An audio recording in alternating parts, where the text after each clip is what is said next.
నమస్తే, నేను మణిప్రసాద్ ఆత్రేయపురం. ఇప్పుడు మనం గోవాలో ఉన్నాం. గోవాలో ఒక మంచి అందమైనటువంటి ప్రదేశానికి, పూర్వ కట్టడమైనటువంటి ప్రదేశానికి వెళ్ళబోతున్నాము. అక్కడికి వెళ్ళడానికి మనం ఈ బండి తీసుకున్నాము, రెంటల్ బైక్ అనమాట. ఇప్పుడు అన్సీజన్ కాబట్టి, వర్షాకాలం కాబట్టి మనకు 350 రూపాయలకు వచ్చింది పర్ డే. సో ఈ బైక్ తీసుకుని దీంట్లో పెట్రోల్ కొట్టించుకుని ఫోర్ట్ అగోడా ఫోర్ట్కి మనం వెళ్తున్నాం. ఇప్పుడు అక్కడ ఎలా ఉంటుందో అన్నీ చూపిస్తాను. వీడియో చివరి వరకు చూడండి, ఫుల్ ఎంజాయ్ చేస్తారు. ఓకే, రండి.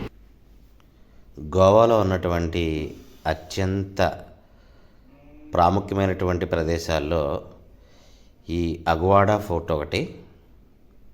ఈ అగవాడా ఫోర్టు గోవా వచ్చినటువంటి సందర్శకులు ప్రతి ఒక్కరూ కూడా ఇక్కడికి వచ్చి ఈ యొక్క ఫోర్ట్ని అయితే చూసి వెళ్తాం అయితే జరుగుతూ ఉంటుంది. ఏమిటి దీని యొక్క విశిష్టతలను అనుకుంటున్నారు కదా. ఈ ఫోర్ట్లోని పోర్చుగీస్ వారు పరిపాలనలో సాగించినటువంటి పరిపాలనా విధానం, అలాగే వాడలో షిప్పులు ఏవైతే ఉన్నాయో పోర్చుగీస్ వారి షిప్పులు, అవి రావడానికి, అవి నివాసం ఉండడానికి కొంత ప్రాంతం అయితే ఉండేదండి. ఇక్కడ మనకి కనిపిస్తున్నది మాండోవి నది. ఈ నది సముద్రంలో కలిసేటువంటి సంగమ ప్రాంతమే ఈ ఫోర్టు ఉన్నటువంటి ప్రదేశం, అగవాడా ఫోర్టు. ఇప్పుడు అదంతా కూడా మనం చూడబోతున్నాము. వీడియో చివరి వరకు చూడండి, ఎక్కడ స్కిప్ చేయకండి. మంచి మంచి సన్నివేశాలు అయితే మనకి మధ్య మధ్యలో కనిపిస్తూ ఉంటాయి.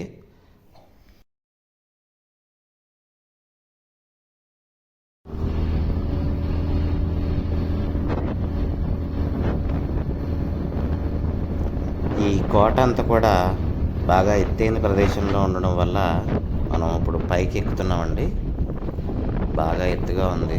ఈ కిందనేమో జైలుకి వెళ్ళే దారి ఉంది. ఈ పైకి వెళ్ళి మనం కోటను సందర్శించి ఆ తర్వాత మళ్ళీ కిందకి వద్దాము.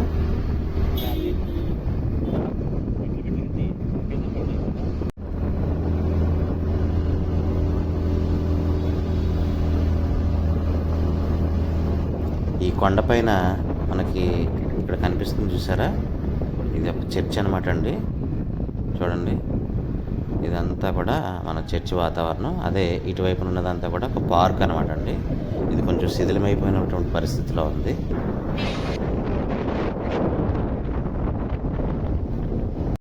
టికెట్ కౌంటర్కి వచ్చామండి. చూడండి, ఇక్కడ టికెట్స్ కౌంటర్లో రేట్లు 25 రూపాయలు టికెట్కి. మిత్రుడు వెళ్ళాడు కౌంటర్లోకి.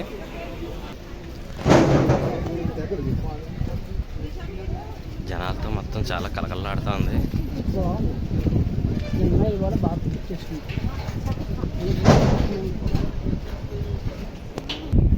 ఇదిగోనండి, ఇదే ఫోర్ట్ అగవాడా.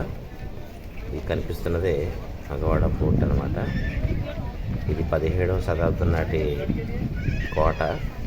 ఇది పోర్చుగీస్ వారిచే కట్టబడినటువంటి అద్భుతమైనటువంటి కట్టడం అనమాట. దీన్ని ఇప్పుడు మనం దగ్గరికంటే వెళ్ళి చూడబోతున్నాము. రండి.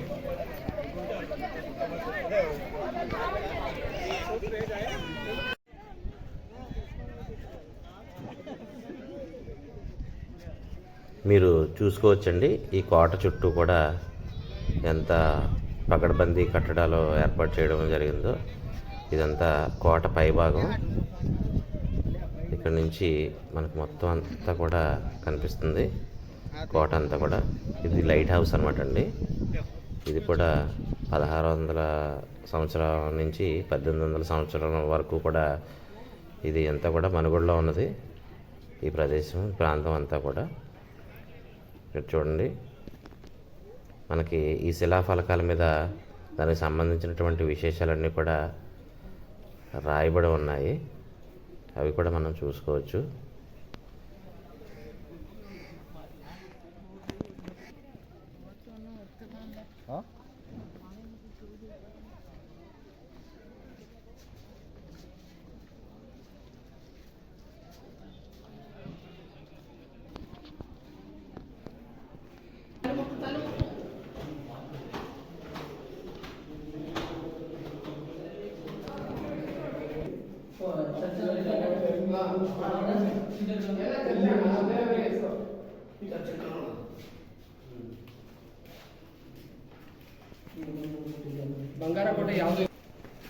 కోట పైభాగానికి అయితే మనం వెళ్ళబోతున్నాం చూడండి. ఇక్కడ నుంచి నిటారుగా ఉన్నటువంటి మెట్లు మనకి కనిపిస్తున్నాయి కదా. ఈ మెట్ల ద్వారం గుండా మనం పైకి రావచ్చు. ఇదిగో కనిపిస్తున్నది లైట్ హౌస్. అదైతే మన తాత్కాలికంగా మూసివేయబడింది. ఇక పైనుంచి ఈ కోట యొక్క అందాన్ని అయితే మనం చూడవచ్చు. ఇదిగో కనిపిస్తున్నది చూసారా, ఇది మాండోవి నది మరియు సముద్రం కలిసేటువంటి ప్రదేశం అన్నమాట. ఈ ప్రదేశం చూసారా ఎంత ప్రశాంతంగా ఉందో, చాలా అద్భుతంగా కనిపిస్తుందండి పైనుంచి చూసినట్లయితే. అసలైనది ఇదేనండి, ఇదే రిజర్వాయర్ ఉండేటువంటి ప్రాంతం. అంటే రిజర్వాయర్ అంటే ఇక్కడ కనిపిస్తున్నటువంటి ఆ భాగం ఏదైతే ఉందో దాంట్లో నీటి నిల్వ అయ్యేటువంటి నీటి బొగ్గ అనేది ఒకటి ఉండేదంట. దాని ద్వారా ఇక్కడ నీరైతే నిల్వ ఉండేది. ఇంచుమించుగా 23,90,000 గ్యాలన్ల నీరుని అది నిల్వ చేసేదనమాట అండి. అంత సామర్థ్యం కలిగినటువంటి వాటర్ ట్యాంక్ అయితే అక్కడ ఉండేదన్నమాట. ఆ వాటర్ ఇక్కడ నుంచి సముద్రంలోకి వచ్చేటువంటి పోర్చుగీస్ నావలు ఏవైతే ఉన్నాయో వాటన్నిటికీ కూడా ఇక్కడి నుంచి నీరు సరఫరా అయ్యేది. అదంతా కూడా మనం తర్వాత చూద్దామండి. ఇంకా ముందు ముందు దాని గురించి వివరంగా నేను మాట్లాడతాను.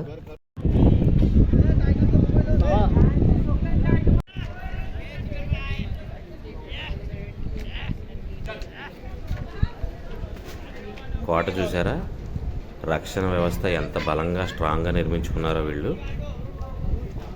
డచ్ వారు అంతమాటు ఈ యొక్క సామ్రాజ్యాల మీద దాడి చేసేవారు అనమాట.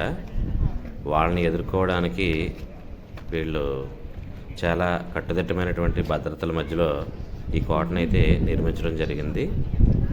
ఇక్కడ చూసారా మనకి కింద నుంచి ఎవరో రాకుండా ఎంత హైట్లో కట్టారో. కింద అంతా కూడా గొయ్యిలాగా ఏర్పాటు చేశారు చుట్టూ, మొత్తం కోట చుట్టూ కూడాను.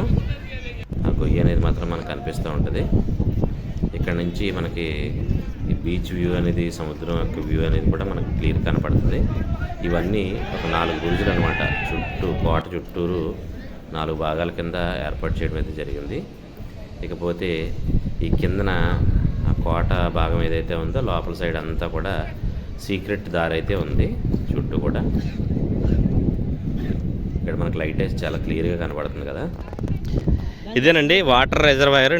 వాటర్ ఇక్కడే నిల్వ ఉంచేవారంట. ఇదంతా కూడా కిందన ఇంచుమించుగా చాలా షిప్పులకి ఇక్కడ నుంచి వాటర్ వెళ్ళేదంటే. చూద్దాం లోపల ఏ విధంగా కనపడుతుందో లేదా. లైట్గా చెమ్మగా ఉంది చూసారా. ఇదంతా మంచినీటి వాటర్ని నిల్వ చేయడానికి ఇది ఉపయోగించి పోర్చుగీస్ వాళ్ళు వాళ్ళ యొక్క పడవల్లో వచ్చే వాళ్ళందరికీ కూడా నీరు ఇక్కడి నుంచే వాళ్ళ పడవల్లో ఫిల్ చేసుకుని వెళ్ళేవారంట. అంతమందికి నీరు ఇక్కడి నుంచి దొరకడం అనేది చాలా గొప్ప విషయం అనమాట. మరి ఎక్కడి నుంచి వచ్చేదో మరి వాటర్ ఎలా దాన్ని ప్లాన్ చేశారో తెలీదు. ఇక్కడ ఏదో మ్యాప్ కూడా కనపడుతుందో సార్ చూద్దాం. గోవాకు సంబంధించినటువంటి ఫోర్ట్స్ ఏవైతే ఉన్నాయో ఆ ఫోర్ట్కి సంబంధించినటువంటి అన్నీ కూడా ఇక్కడ రాసి ఉన్నది. ఇక్కడ నుంచి ఎన్ని కిలోమీటర్లు ఉంటాయి ఏంటి అనేసి ఇక్కడ మనకి క్లియర్గా రాసి చూపించాడు. చూశారు కదండి ఈ ఫోర్ట్ యొక్క చరిత్ర. ఇక్కడ మనం చూసుకోవచ్చు, క్లియర్ కనపడుతుంది. ఇక్కడ నుంచి పైప్ లైన్ ఉంది చూసారా, ఆ పైప్ లైన్ ద్వారా ఇక్కడ ఉన్న రాక్ వాటర్ అంతా కూడా అలాగా పైప్ లైన్ చూసారా ఎక్కడి వరకు వెళ్తుందో చూద్దాం. అదంతా వాటర్ రిజర్వాయర్ అనమాట అండి. అక్కడ నుంచి ఇలా పైప్ లైన్ ద్వారా ఇక్కడ నుంచి పైప్ లైన్ ద్వారా ఇలా వస్తుంది, ఇలా వచ్చి ఇక్కడ నుంచి వెళ్తుంది అనమాట. ఈ ప్లేస్ని వెళ్ళడం కోసం ఇక్కడ మెట్లు కూడా ఉన్నాయి. కాకపోతే ఇప్పుడు మొత్తం టోటల్గా క్లోజ్ చేశారు. అలా లోపలికి వెళ్ళడానికి అయితే మెట్లు కూడా ఉన్నాయి చూడండి. అక్కడి నుంచి ఇలా మొత్తం ఈ కింద నుంచి పైప్ లైన్ ఉండేదన్నమాట. అక్కడ వరకు అలలు వస్తున్న వరకు ఇక్కడికి వచ్చి వాళ్ళు వాటర్ని అయితే ఫిల్ చేసుకున్నారు అనమాట. ఇదంతా కూడా సముద్రం చూశారు కదా. నిజంగా అప్పట్లో ఇలాంటి ఆలోచనలు రావడం అనేది గొప్ప విషయం అనమాట. ఇంజనీర్లు ఇప్పుడే కాదనమాట అండి, పూర్వకాలంలో కూడా చాలామంది ఉన్నారు. చూడండి ఈ వాటర్ రిజర్వాయర్ మొత్తం మొత్తాన్ని ఆపరేట్ చేయడానికి ఇక్కడి నుంచి ప్రధాన రహదారి చూసారా. లోపలికి చూపించే ప్రయత్నం చేస్తున్నాను కానీ చీకట్లో కనిపించట్లేదు. అక్కడ కింద మనకి చిన్న లైట్ వెలుగుతుంది చూసారా. ఆ పైన మనం చూపించాం కదా, ఆ పైన చూపించినటువంటి పిల్లర్స్ ఏవైతే ఉన్నాయో దాని యొక్క వెలుతురు పడుతుంది అన్నమాట కింద. చూశారు కదండి, ఈ 17వ శతాబ్దంలో కట్టినటువంటి ఈ కోట మరియు లైట్ హౌస్ ప్రాంగణం అంతా అప్పట్లో అంత చక్కటి ఇంజనీరింగ్ వ్యవస్థ ఉండడం చాలా గొప్ప విషయం. ఇక్కడ మనకి గోవాకు సంబంధించినటువంటి ప్రదేశాలన్నీ కూడా మనకి ఇక్కడ డిస్ప్లే చేయబడుతున్నాయి. వీడియో కనుక నచ్చితే లైక్ చేయండి, షేర్ చేయండి. మరిన్ని వీడియోస్ కోసం మన ఛానల్ని సబ్స్క్రైబ్ చేయండి.